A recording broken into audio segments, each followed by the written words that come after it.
धन्यवाद Sanjeev. News desk पर आज मैं रेडियो सखी माधवी।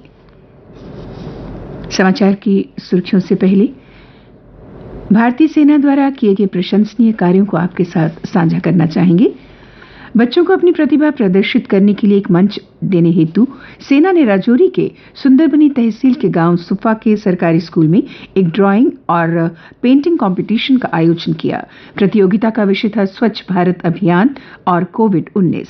प्रतियोगी बच्चों को सेना ने पेंटिंग के लिए सामान वितरित किया। इस प्रतियोगिता में कई बच्चों ने भाग लिया और विजेताओं को पुरस्कार भी दिए गए।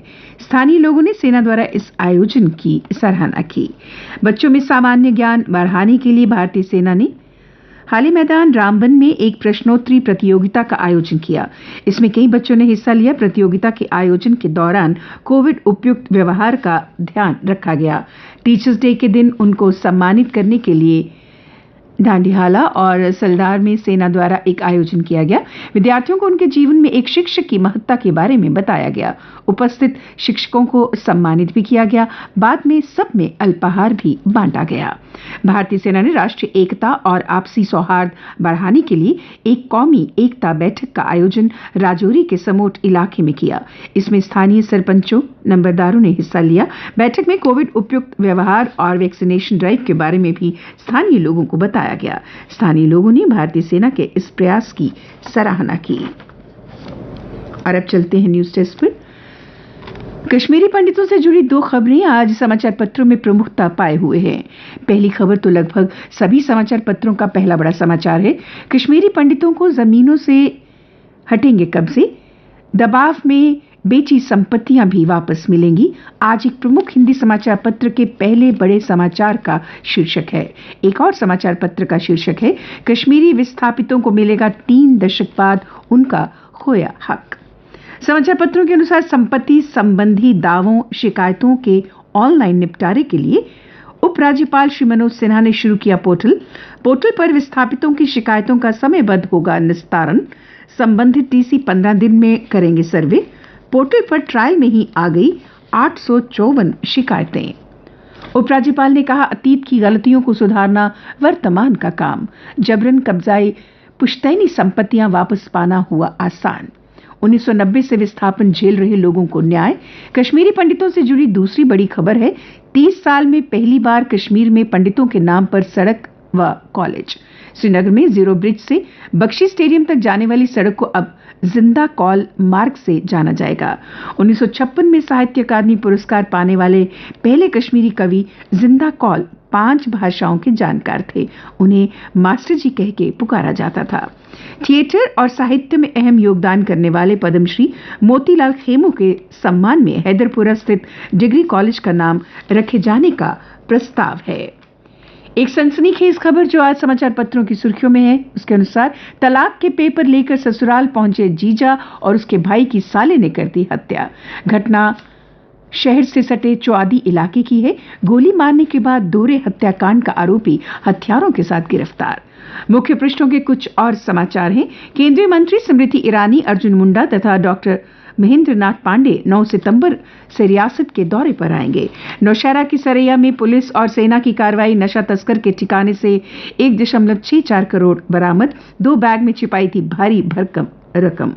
सुरक्षा बलों ने पुंछ जिले के किरनी सेक्टर में 3 आतंकियों को गिरफ्तार किया है, जिनका संबंध गजनबी फोर्स से बताया गया है। इनसे 2 पिस्टल, 100 कारतूस, 4 ग्रेनेड तथा 4 मैगजीन बरामद हुए हैं। केरल पुलिस ने 18 प्राइवेट सिक्योरिटी गार्ड्स को गिरफ्तार किया है, जिनका संबंध जम्मू कश्मीर के राजौरी जिले से है। उनके पास से बिना लाइसेंस की बंदूकें मिली। पूर्व मुख्यमंत्री महबूबा मुफ्ती फिर नजरबंद। अधिकारियों ने कुलगाम जाने से रोका। हुर्रियत कॉन्फ्रेंस के कट्टरपंथी धड़े ने सैयद अली गिलानी के निधन के बाद जेल में बंद कट्टर अलगाववादी और मुस्लिम लीग के नेता मसर्रत आलम को अपना अध्यक्ष चुन लिया है। अफगानिस्तान में आतंकी सरकार 3 सप्ताह बाद तालिबान ने बनाया कार्यवाहक मंत्रिमंडल। मुल्ला अखुद प्रधानमंत्री, बरादर उप प्रधानमंत्री। 37 करोड़ का इनामी आतंकी व हक्कानी नेटवर्क का प्रमुख सिराजुद्दीन होगा गृह मंत्री। और अब अन्य समाचार। श्रीनगर और बड़गाम में भी मोबाइल इंटरनेट शुरू हुआ। अलगाववादी नेता गिलानी की मौत के बाद कश्मीर में लगाई गई थी पाबंदी। जम्मू कश्मीर की वर्तमान साक्षरता दर 76.40%, जम्मू तथा सांबा जिलों में 90% के करीब। चौआदी में लावारिस मवेशियों के लिए 25 कनाल में बनेगा शेड। पॉलिथीन मुक्त जम्मू अभियान के तहत शहर में प्लास्टिक के बदले कपड़े के थैले बांटने के लिए जम्मू नगर निगम ने शहर में 10 जगहों पर लगाए स्टॉल। सुनने में असमर्थ लोगों का अब जम्मू में ही हो सकेगा इलाज। एसएमजीएस अस्पताल में 6 साल के बच्चे की पहली सफल सर्जरी। एम्स दिल्ली के चिकित्सकों के सहयोग से किया कॉकलियर प्लांट। प्रधानमंत्री श्री नरेंद्र मोदी ने कहा कि शिक्षण तथा अध्ययन को नया स्वरूप देने की जरूरत। उन्होंने भारतीय सांकेतिक भाषा कोश और ऑडियो पुस्तक का किया विमोचन। शिक्षा क्षेत्र में की गई पहल की शुरुआत। एनआईटी श्रीनगर में कल nano technology for better living विषय पर 5 दिवसीय कॉन्फ्रेंस में केंद्रीय मंत्री डॉक्टर जितेंद्र सिंह ने कहा कि स्टार्टअप से पैदा हो रहे रोजगार के मौके। भारत ने अब तक लगाई हैं कोरोना वैक्सीन की 70 करोड़ डोज। जम्मू कश्मीर में कल कोरोना के 126 केस पाए गए, पॉजिटिव जम्मू संभाग से 34। और अब खेल समाचार। अंतर पंचायत स्तरीय खेलों में दमखम दिखाएंगे 3 लाख युवा। नगरोटा खेलगांव में YSS कप के उद्घाटन के दौरान मुख्य सचिव ने दी जानकारी। और अब एक नजर मौसम पर। मौसम विज्ञान केंद्र श्रीनगर के अनुसार 8 से 11 सितंबर तक जम्मू और कश्मीर में मौसम का मिजाज बिगड़ा रहेगा।